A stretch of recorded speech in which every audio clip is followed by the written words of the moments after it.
right, this match review comes to us from TaCoffee, TaCoffee, with 464 hours in the game of Dead by Daylight. So about halfway to the point where I expect most people to have their fundamentals down in the game, be able to macro pressure gens, the map, be able to have short chases. That I expect usually to have down pat around 1k hours, which is kind of crazy sounding, but that's just how TBD works. So there's going to be some stuff that falls through the cracks, but that's completely okay because you're still getting them under your belt.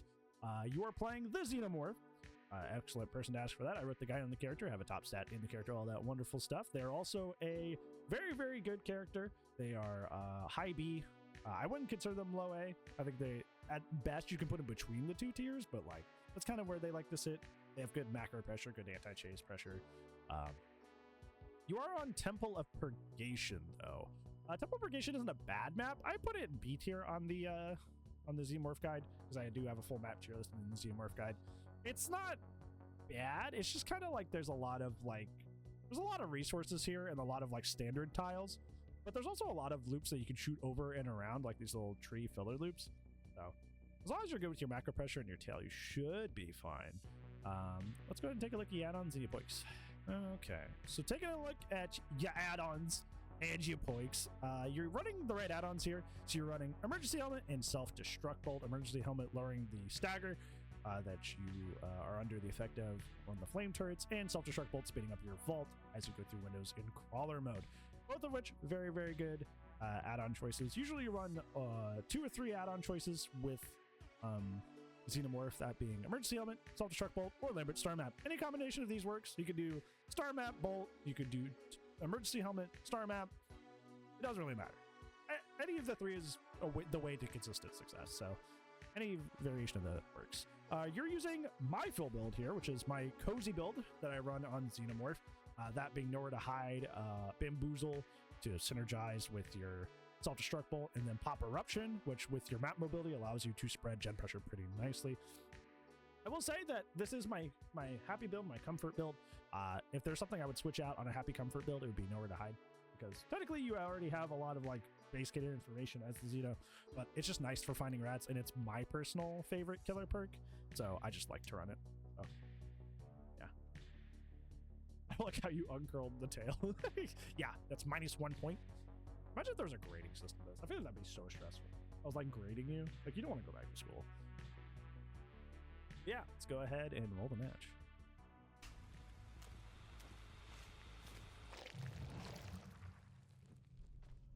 You're going to your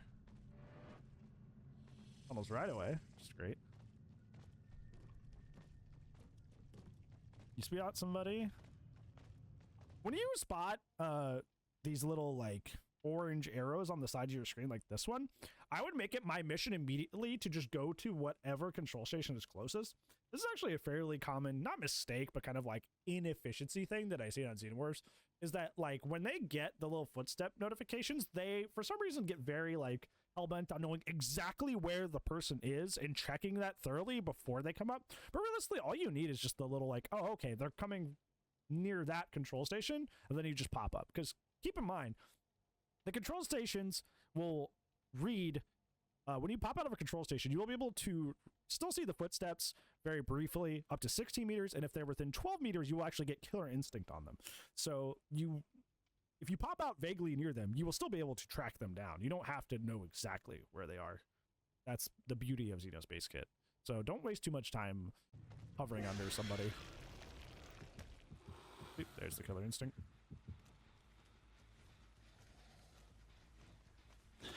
Just take the easy M1. It's totally fine. She just vaults back into you because she wants life really badly. Nice. Excellent first quick down. Good start.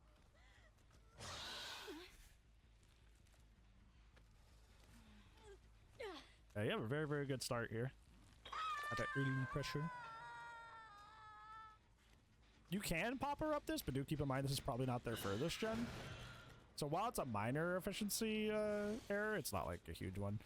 It just probably would have been more optimal to find a gen that had more progress than that one. Because she had just started that.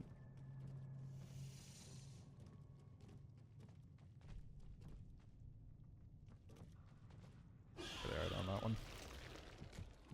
Unfortunately, this is kind of a weird control station for this one.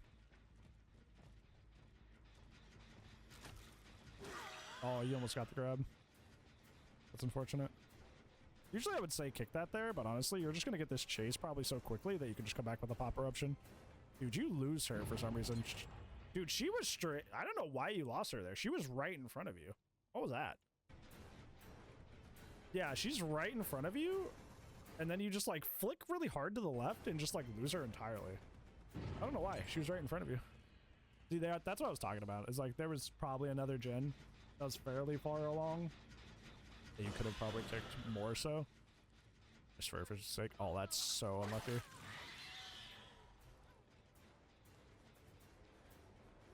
Well, you do get that eruption on at least. Get double eruption. Excellent. You didn't get anybody screaming, which means they weren't actually on the other gen. So keep that in mind. That's why I like eruption as a pick on Xenomorph, because like Xenomorph kind of suffers from success in the fact that they don't really synergize with a lot of perks because their kit is so well-rounded. But eruption's really nice for that because it just procs off your M2s.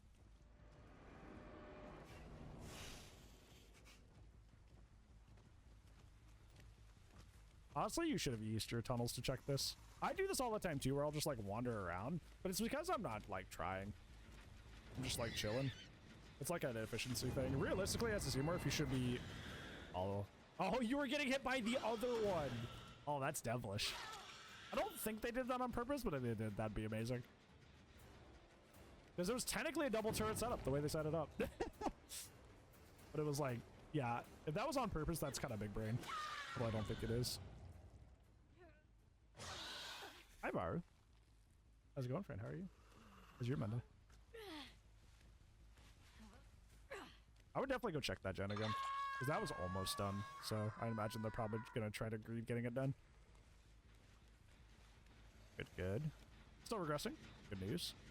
Next, I would go check the temple gen, because that was another one that was close. Getting your tunnels, good.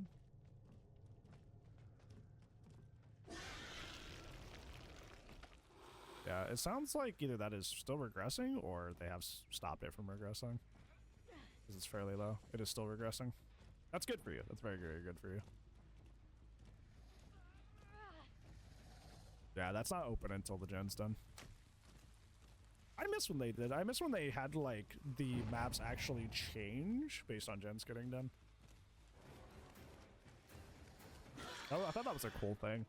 They didn't seem to keep interested in that design philosophy as things went forward. I thought that was neat. Yeah, definitely continue to go after the people that you actually, like, have progress on. That's what the beauty of this build compared to, like, Ain res and stuff like that, is that, like, you can just ping pong between two people and there's no inefficiency. Because all your slowdown is based off getting the hook and not, like, spreading the hooks among the players like Pain res does.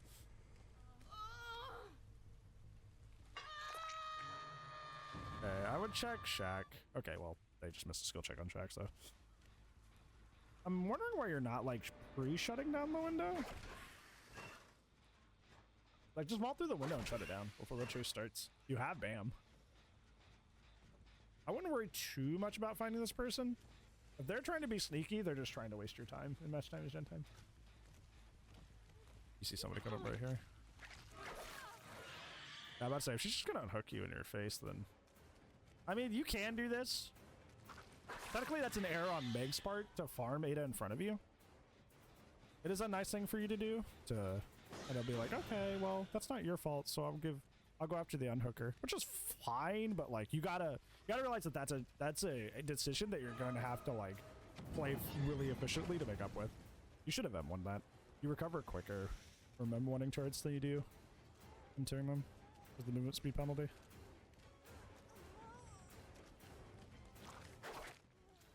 Yeah, when it comes to your tail attack, your movement should be smooth. Like when, like, going for that tail attack on that Meg, after hitting M2, your mouse should be doing this. Like, it should be like a smooth glide. You went like, you just like threw your mouse. Your movement should be smooth. Because like, the idea is not that you're like flicking to hit them, even though you can do that. It's far more difficult. You should be strafing your hitboxes. That's why it works. It's because you're strafing your hitboxes. So it should be a glide to try and maximize your the spread of your hitboxes. You're kind of like almost doing it more like a huntress hatchet that you're trying to like stuff like do it a lot more. Oh, is this you? are you TaCoffee? That happens to me sometimes. You'll hear me bitching about that nonstop. Yeah, they ended up getting that done. Yeah, I think that choosing not to punish Ada there. I know it sucks for her because it's not like her fault. It's like not really up to you to babysit the survivors' bad decisions. See, now with 2 gens, you need somebody out of the game, and you're like chasing completely fresh survivors instead. You should have been able to hear through the floor if that gen didn't have progress. You didn't need to run all the way down to check it. Yeah, now you're chasing completely fresh people really late in the game, which is not ideal. You should be going for either Sable or Ada. Okay, so for the tail attack, you really shouldn't be aiming low, because as I find out and complain a lot, is that collision in this attack do not play well together at all. The collision in the game leaves a lot to be desired, and with the big chunky 14 centimeter hitbox, the environment eats the tail attack a lot. So you kind of want to avoid aiming low, because 9 times out of 10 you're just gonna like phase the survivor's legs and hit the floor. Because if you throw the tail attack, unlike Nemesis, who when he throws his tentacle whip, collision doesn't matter. It just goes to the next hitbox. Xenomorph, all of their hitboxes stop the moment they hit something. So if you aim low, hit the floor just by a little millimeter, you smack the floor before the strafe even starts, like it just eats all the hitboxes and the attack is done. So try aiming center mass on the body and aim higher rather than lower. I know it's kind of weird because a lot of characters like Pinhead in the game, it's like the opposite, but yeah, with them in general, I would not.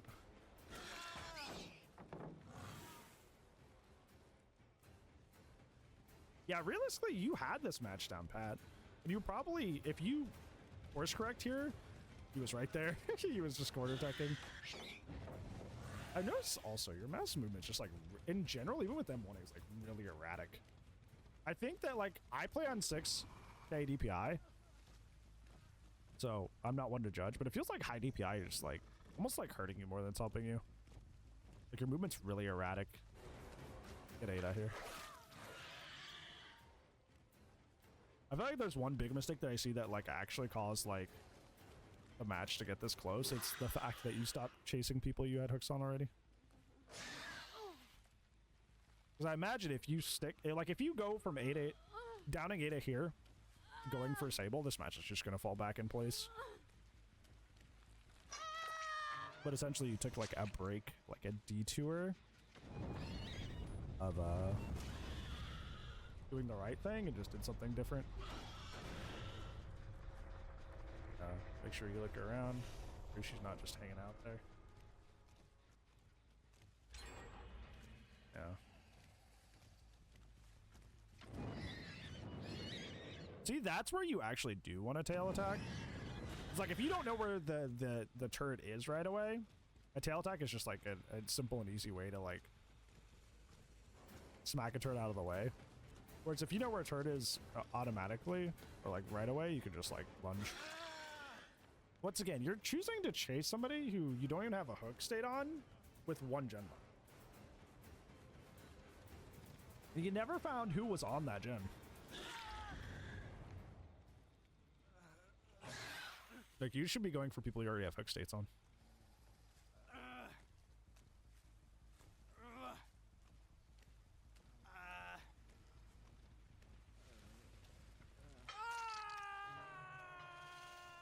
Hey, Slender.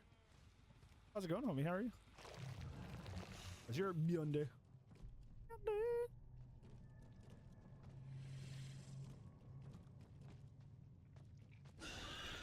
Yeah, like that. Like that. What I was talking about at the beginning there. Like, just like, you know. Like, just pop up.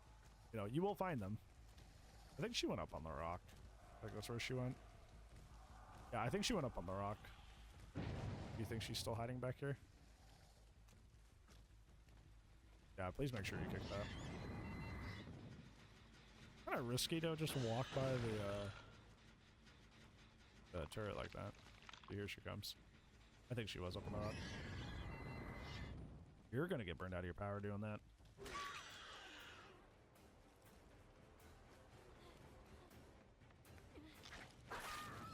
That was risky. I would have popped that turret first.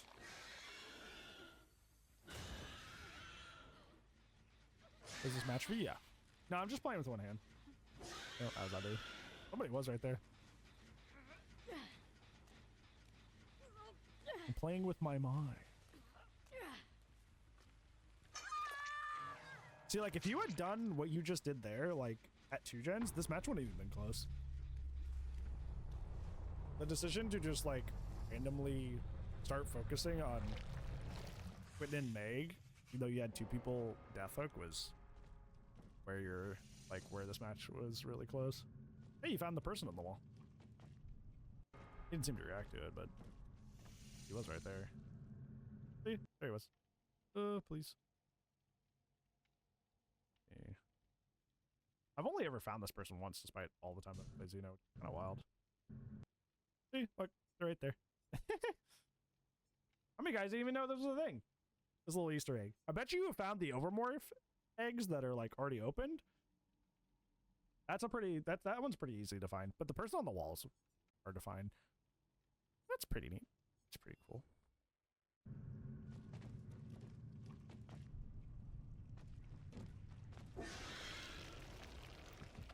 At this point, you have...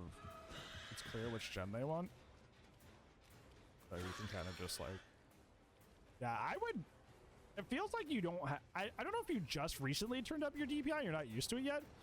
But currently it feels like your like high DPI is really like messing you up more than anything. I'm gonna ask a question very respectfully. You know what the answer is for the question. Why do you bring Bambolt if you don't want to vault? I have not seen you shut down a window this entire time. Maybe there's like one time very briefly that I missed. But like you brought the add-on in the perk to vault through windows and shut them down and you're not doing it. And it's extending all of your chases by a lot. Just vault, brother. You literally have the vault perk and the vault add-on. Vault through the window. Go through the Dimmadar window. Like, there's so many times at Shack, you could have just, like, approached Shack and then popped through the window and shut down that loop early. You just didn't.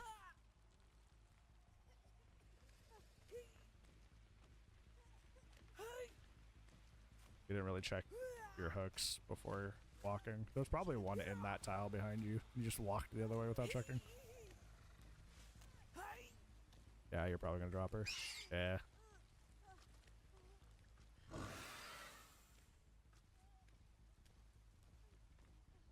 Imagine if Quentin's been working on a gen this whole time. He will get it done. If he's just kind of messing around waiting for Hatch, he won't.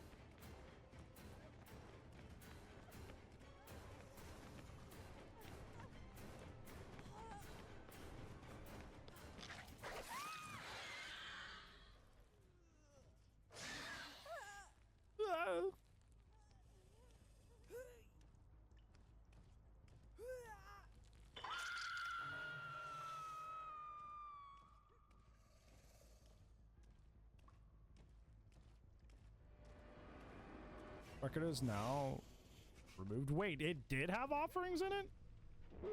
Wait, so I was right? Wait, I was correct?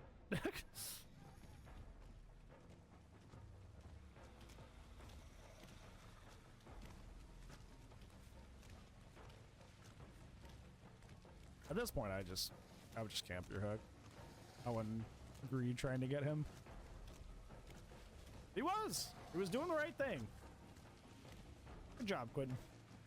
I just either waits for her to die and gets hatched, or just sits on a door and forces you to defend 3 different things at the same time.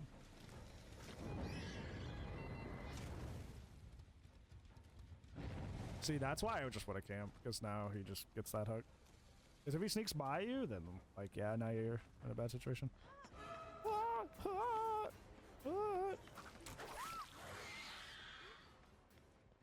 Luckily, we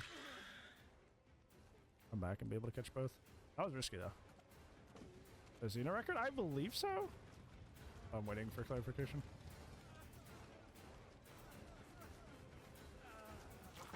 Nice. Excellent. Excellent.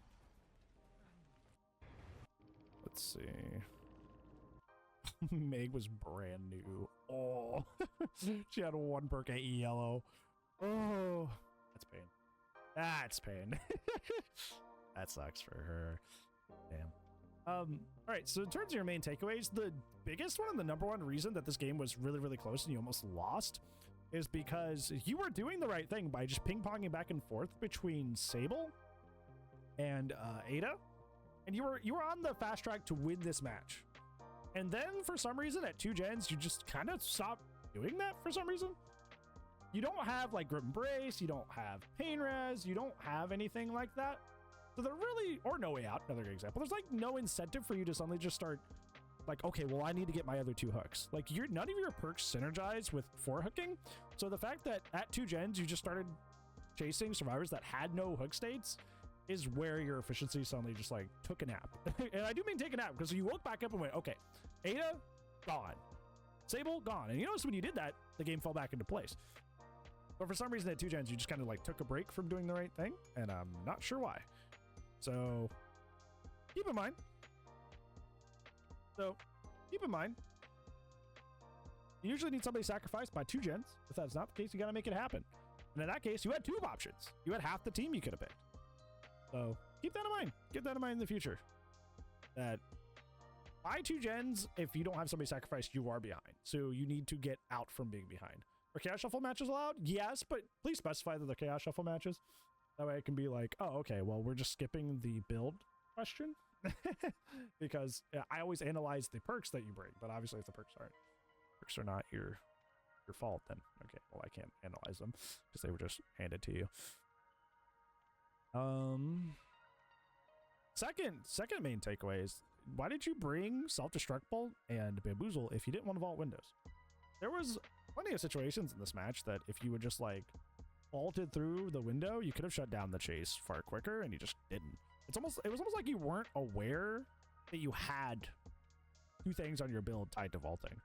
Like you were trying to do these like cool like shoot through the window shots when you could have just like vaulted through the window and M1'd them and gotten the down like far quicker. And this bloated some of your chase time, and match time is gen time. And then finally, for your tail attack, make sure that you're like, don't be erratic. Don't be erratic with your tail attack. Try to make it smooth. Because as you saw, when you're just kind of like flicking your mouse all around, like you're increasing the chances you will hit some sort of collision somewhere, whether it be an object or the floor. When you just like fling your mouse, like you're probably going to hit something, and it's probably not going to be the survivor.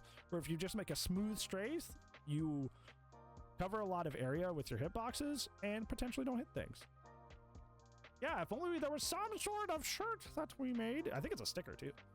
Yeah, anyways, in terms of this match review, try to be more smooth with your tail attacks, because that way you won't be hitting the floor, objects as much. Try to be more smooth with your